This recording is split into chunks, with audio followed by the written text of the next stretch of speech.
yesterday. We had a full day today.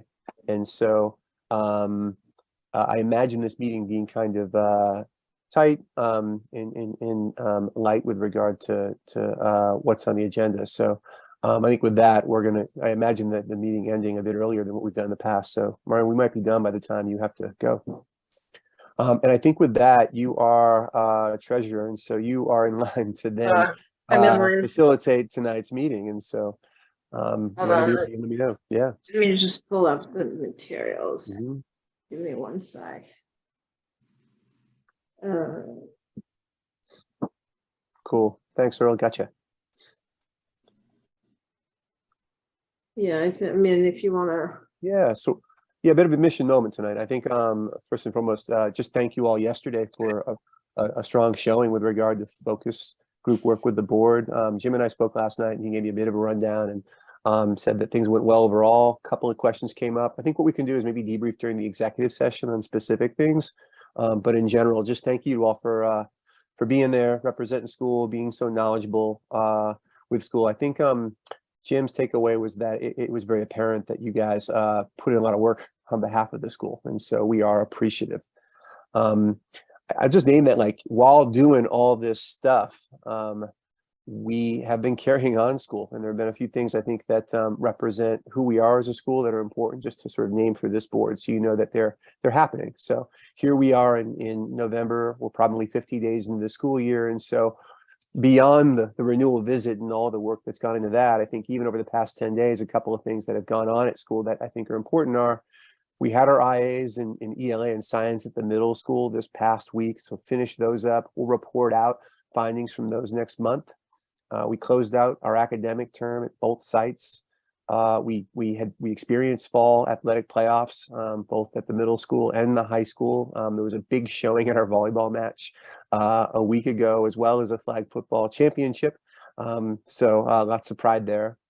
Our freshmen, all of our ninth grade students visited St. Francis College in downtown Brooklyn on Monday. So we're so happy to kind of bring that back to school in the way that we have in the past. All of our middle school students took part in science field trips last Friday to the American Museum of Natural History, to the Staten Island Zoo, and the Brooklyn Aquarium. So seeing science up close and live, really exciting and thrilling for them. We had a winter athletics orientation with about 50 or 60 students involved at the high school last week. We had a family ambassador meeting last Thursday night, festive, fun affair with families. We had a National Honor Society induction ceremony. I think that was also on Thursday night, Thursday afternoon at the high school. We honored, I want to say 14 students there. And then we had a speech and debate competition on Saturday. And I want to thank Earl for devoting his day to supporting kids as a judge during that event. So Earl, big shout out to you for that work. And glad you got to kind of interact with kids and our team. So just a lot going on. And I think what this represents is like a school that hustles for kids, puts a lot out there, and like truly is offering a progressive education. And when I say that, I mean, we're thinking about the whole child, both academically and extracurricularly. And kids are actively taking part in their learning, both kind of in the walls of our building, but also experientially outside the walls of our school. So just some good things going on that I'm proud of, that I want to kind of bring to light to this school as we step back from the minutia of a renewal visit with our authorizer. So I think with that, I'll move us forward to the head of school report. And I'm not going to say much there. I think most of what is there, it's a brief report in comparison to what I usually put out. There are a couple of upcoming events as we think about kind of school events and things that board members can take part in that report. I'm going to send invites to you all, so they're in your calendar in case you're able to, but I'll run down the list there. This coming Monday, we got a family ambassador potluck happening. It's a short event from 4 to 4:45 where families are bringing food for other families as well as for staff to just get festive just before conferences at the middle school. It's also happening at the high school. There may be a visitor, a guest at that event, a local politician. And so I'll know more about that tomorrow. But if there is, I may reach out to a couple of folks individually just to sort of take part in that and meet this individual. I believe it's a state senator who might be helpful to us in our endeavors moving forward. In addition to that, there's an art exhibit happening at the middle school on December 1st. That's an early evening event, and so kids showing off their artwork. Mr. Berkeley, art teacher, showing off his students' artwork. That's going on. I'll send that out to you. There's an athletic awards ceremony happening on the 8th of December. That's also an early evening event at our middle school. Mr. Coleman will be leading that.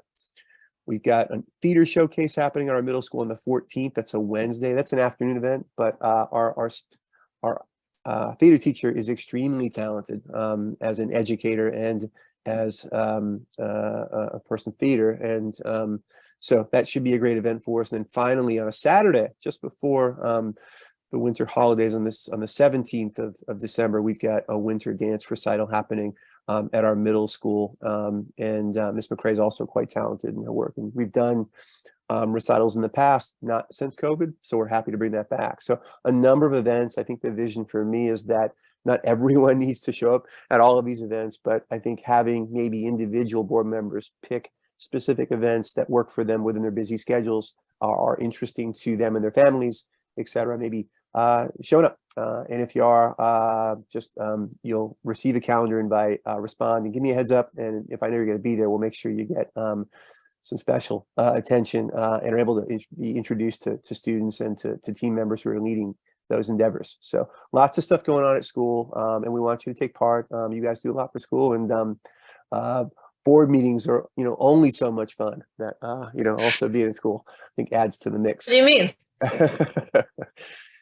So with that, that's really the school leader report. I think we'll get into other elements of the report during the executive session and during other parts of the meeting tonight.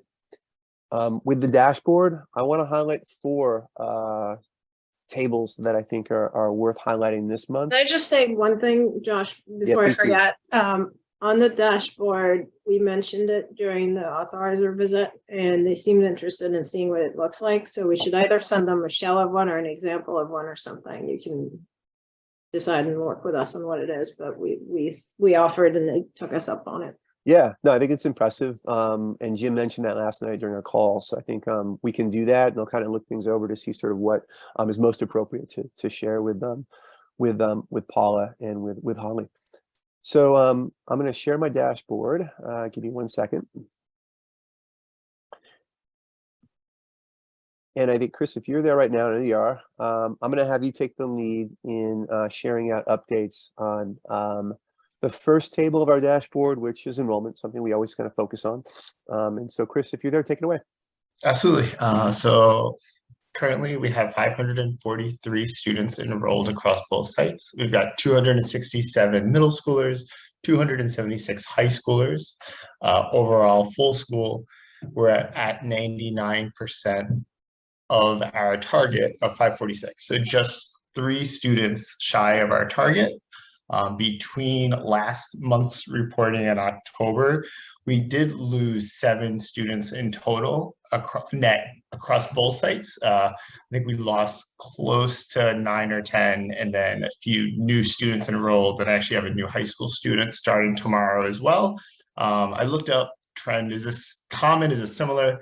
This is actually a pretty similar to what happened last year in October to November. A lot of students are leaving New York City, both from Unity and from talking with friends that work at other schools. I mean, is that the case, right? Are the 9 that we lost, are they all moving out of the city, or not all? And if you actually go down to Josh, the table 3 or 4, the attrition table. So this shows, this is the first time we're using this table this school year. So this is where students, where they went. So we actually, I misspoke before, I apologize, it was actually 12. So we enrolled a few students between last month and this month. So we lost 12 overall. 2 of them left New York City. 2 of them were dissatisfied with our program for one reason or another. 3 of them were commute distance. And for a lot of those, they actually moved in maybe with another family member, but they moved in New York City just further away from the school. So now all of a sudden their commute distance is further. So overall, 5 students moved further away from New York City. I'm sorry, moved further away from the school. 2 students special service or school feature unmet, 2 students transferred to a credit recovery high school. These are high school students that were credit deficient and they were better served at a credit recovery high school. And then 1 student actually left us for homeschool. I think some of this also is like some of these students weren't attending school and some of these things are now confirmed. So through communication with families, which isn't always easy, this past month, we're able to say, all right, for sure, this is what's going on. This child, given where they are credit-wise at the school, family believes it's best for a student to transfer to a transfer high school, earn credit at an accelerated rate. That makes sense now. It's now formalized. It's an ATS, et cetera. So some of this was in the works prior to October, but not finalized until this past month. Okay. So generally speaking, current attrition rate is about 2.25%, just over 2%. That seems in line with where we want to be at no more than 10% over the course of the year. We monitor this monthly, and so we are backfilling in cases where backfilling makes sense in specific grades. We did some of that this past month, and we'll continue to. So generally, that's where we are. Is it, I couldn't see the chart because it was a little small on my screen because I split it, but is it concentrated in certain grades or is there no no particular pattern? Oh, I've got a more detailed version of this by grade. But you can see somewhat what's going on here. Yeah, I think that in general you can see the same sort of path here, and so we had 3 students in the 9th grade. Okay. So that was the largest portion of students per grade. Okay, thank you. So second table I want to quickly highlight. So table 2 on demographics. The only new addition here is that we did update the values for district averages to give us a better comparison to where we are with various subgroups versus the districts. And we included CST 16. So as you know, our district of location is CST 13. The district that we draw most heavily from is CST 16. Just under a quarter of our kids come from 16. And as you know, geographically, we're a street away from where 16 begins. So 13 is sort of downtown Brooklyn all the way to our school in Bed-Stuy and on Marcus Garvey. And then 16 extends from there further east. And so this gives you a sense of where things are. Takeaways here in my mind are just that we are more closely aligned with the demographics of an average CST 16 school versus 13, but roughly somewhere in the middle too, in looking at the percentage of students with disabilities, students classified as economically disadvantaged, or students students learning English for the first time. So I think this is just new as a comparison point. No new data here, but just better data. And then finally, I want to talk a bit about attendance and where we are now. Looking at table 5A. Right now, you'll see we're doing even more close work in looking at this on a weekly basis as a senior leadership team, but this also happens roughly on a daily basis among certain teams at each site. So average attendance right now is 87%. In the past, we've been as high as 92. That's where we were post-COVID. If we get to 90% this year, because there are certain cases that are still going on that do have kids out of school for 5 days or more, I'd be very happy. So 87% right now.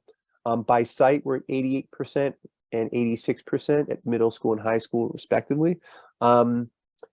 What we're looking at here, you'll see a lot of pink here. Essentially what this says is that last week's average was under what our running at attendance rate was. So when we're making progress, it's green. When we're under that running average, it's red. And what tends to happen, and this is actually a good finding, is that during wonky weeks, during weeks in which there's some inconsistency in scheduling, kids tend to be out more. And so a couple of things came up last week that I think hindered us somewhat in having attendance that's stronger than our running average, where improvements are made each and every day moving forward. And that was, we had an asynchronous day during election day, and attendance was kept based on student work completed and based on a survey completed. And we had slightly fewer students completing that on Tuesday than a regular school day. And then we had some field trips happening. And when field trips happen, we do tend to have a greater percentage of students out. So if a student misses 1 day of school, they're at 80% over the course of the week. And so that should give you a sense of kind of how things go with regard to looking at this data and what to take from it. But in general, what we've looked at in the past is the sort of current running average versus last month. What you're seeing here is the last week's average. So kind of a closer view of how things are happening more frequently. So I think for us, the takeaway is here, when we have wonky weeks, we've got to do more on the proactive side of things and communicating with families. We have school. And then I double up to saying that we also have to do a bit more in terms of incentivizing and encouraging kids to be in school during those days, whether it be a field trip or an async day. So we're thinking about some strategies for that, but that's the finding as of now, and that's where we are. Are there any questions on How this many data? asynchronous days do you have? We've got one this semester, so there are many. Yeah. Beyond that, I want to show you a new table. I think it's helpful. We've looked at this before, but I want to give you a sense of where things are now. So this gives you a closer sense of attendance levels by tier and what percentage of our kids are attending school 90% of the time or above, 80 to 90% of the time, or below 80% of the time. Obviously, we don't want students attending school less than 80% of the time, so we're looking to minimize that and have kids having stellar attendance, which in our mind is 90% or above. So in terms of our targets, ideally where we are as a school is that 85% of our kids are in school a heck of a lot. They're there all the time, 90% or more. And we aim for then 10% of our kids and no more to be in school 80 to 90% of the time. And then finally looking to minimize chronic absenteeism and looking for no more than 5% of our kids who are struggling and working through that. I think if that's the sort of balance or distribution of attendance, we feel as if programming wise, we've got the right people in the right seats to sort of intervene in the right ways. Just to give you a sense of where we are now, at the middle school, 60% of our kids have really stellar attendance of 90% or above. 23% of our kids have attendance as of this year thus far at 80 to 89%. And then 16% of our kids have attendance of less than 80%. So there's some work to do in getting to those sort of averages that we want within each of these tiers. And so as we approach attendance at both sites and overall, we think about the right interventions given the tier that kids are in at a given point in time. So obviously with tier 3, we go much more intensively, and our social work team really leads the cause in connecting with families, finding out what's going on, finding out what resources are provided, providing communication, encouragement, etc., so that kids are in school. At the tier 1 level, where kids have strong attendance, generally we have whole school policies in play, whole school communication in play, some encouragement in play that's happening that every student receives. And then tier 2 interventions typically involve at the high school, for example, our academic counselors doing some of that work, along with a few other things. I give this all to you just so you have a sense of like how complex attendance is and also how important it is. And so we really do a deep dive in looking at this on a weekly basis with our senior leaders, and then those senior leaders doing work with their teams at each site on a weekly basis at the very least. So Josh, sorry to interrupt. I just didn't want you to move on.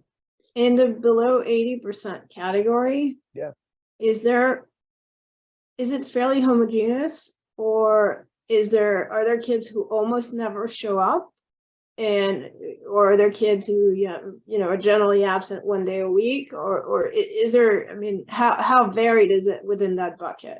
So are there students with 0% versus 79%? Is sort of like your question. I think there's more of the students between 70 to 79% than 0 to 50%. But there are students that may not be in school and may be truants, and that typically happens more so as kids get older. And so that's where our social work team comes into play.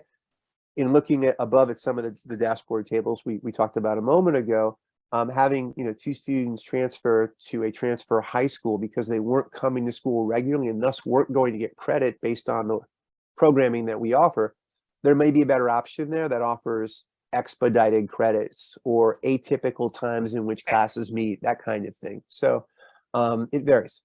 Okay. No, but that, I mean, you got where I was going, which is that the solution might be different for different categories, even within that tier 3. And it is, and that's why we're pretty customized in our approach. And as a small school, we can be. So those are the four I wanted to get into. I imagine a deeper dive on attendance next month, and I'd like to bring in some fellow senior leaders to sort of do some of that presentation work. But I wanted to give you a dose of just the way in which we approach attendance and are thinking about interventions tonight. So I think with that, I'm going to hold off from the other dashboards unless folks have specific questions in your review of the dashboards that were shared 2 days ago. Are there any questions about other things you want to talk about tonight? We'll talk about finance a bit later too. And Jim is on, so he can Cool. start sharing. All right. Jim, how are you? I think I'm good. Okay. This is another one of these Another kindergarten intense interviews. So who yeah, knows? gosh. Yay. So let me get my thing straight here. Dashboards over here. Agenda over here. And we're on to strategic planning. I was originally planning to do a bit of work in continuing from our good discussion last month around retention of students from 8th to 9th grade. Just because we've been going at it pretty hard over the past couple of weeks, and I've asked a lot of the class the past couple of days. I want to spend a little more time on this too and come back to it in December. So I'm going to hold off from that discussion today and move it to December. And I think the strategic planning I want to talk about tonight is just a quick orientation of something that you all do annually, which is a self board evaluation survey, reflection survey of some kind. So I'm going to share that with you. We'll email it to you tomorrow morning and then talk about next steps from there. So let me share my screen so I can give you a sense of what things look like on this survey. General sense here, though, is just purpose-wise. By stepping back, which we've been doing a lot of as a school with this renewal stuff, but also at the board level, by stepping back each year and kind of asking ourselves what questions or topics are perhaps most important, or what strengths are we now sort of showing as a board, or what areas of growth are we most showing as a board, I think is just powerful. And so typically what we do is we complete the survey. Jim gets a chance to look over the results and then kind of brings back some topics of conversation during the following meeting. So that's the purpose and flow of things. Jim, would you add anything beyond that? No, I think you got it. Okay.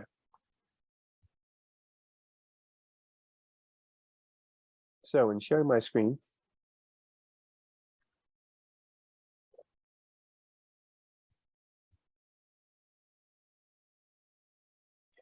here's what you'll receive in your inbox tomorrow. Just an intro of much of what we've just discussed about the why of this survey. Place for you to provide your name. I don't think these need to be anonymous unless folks believe they should be, but I think this is really about like just open conversation about ways in which the board is as impactful as can be in governing the school. Beyond that, there is then some questions on a scalar rating of 1 through 5 on things such as, how confident are you that the board monitors and evaluates performance of the head of school, ensures legal compliance, ensures that government contracts are fulfilled, monitors financial performance, has a strategic vision for the school. By self-assessing on this, we're able to identify areas where we devote our time during future meetings, strategically and otherwise. So that's a kind of a flavor of what is here. And then there's also some open-ended questions as well about, about sort of feeling on as you joined the school, have things happened as you joined the board or over the past years, you've had ideas, do you feel like they've evolved or come into fruition as a board? And are there things you bring to the board as sort of priority areas moving forward? Questions like that. And so we've used this survey for the past few years. There have been no changes to it other than the due dates, depending on when we share it out. The idea here, proposal-wise, is that this goes out to board members tomorrow, and then members have until the 30th of November, which is 2 weeks from tomorrow, 2 weeks from today, to complete that. And then from there, Jim might bring it back to board in December or perhaps in January to then discuss. Does that timeline make sense to the team? Yeah, that makes sense to me. Yep. Cool. All right, so I think with that, that's strategic planning for tonight in a nutshell, quite quick. And so with that, we move into committee reports. And I think for tonight, given where we are, AFC can start things out. And then I think with the other committees, I would say there's not as much to share out. With the DFC, we'll talk about kind of where things are, both with an approval item tonight and during executive session. With the ECPC, I don't think there's anything to bring to the full board tonight. Much of our conversation had to do with the renewal visit, and then perhaps one item regarding renewal that we can talk about during executive session. And then we didn't meet as an SLC because of competing commitments on Thursday of last week. So I think if Alex is here, is she here, Chris? No, she's actually feeling a little bit under the weather. I apologize. Okay, cool. So I think with the AFCs or something, Chris, is there anything that she's conveyed to you to bring to the full board? No, not for this No. meeting. Okay, so I think with that, the thing to do is then to say, Mario and Jeanette and Jim, you guys were all at the meeting on Friday. So I think you kind of bring to the full board with regard to the AFC and monthly updates. I don't really think, I mean, sorry, I didn't take a look at the stuff again, but I don't really think there was anything noteworthy in that particular meeting. There was a lot of sort of how do we fare compared to budget, but really nothing, nothing of material note. I think we declared that boring was good, and that was kind of the call. Right. Yep. Unlike the crypto disasters that are unfolding all the way around us. Yes, we definitely boring then. Boring, Right. Boring is good. What is FOMB invested in, by the way? What do we do with Non-Bitcoin.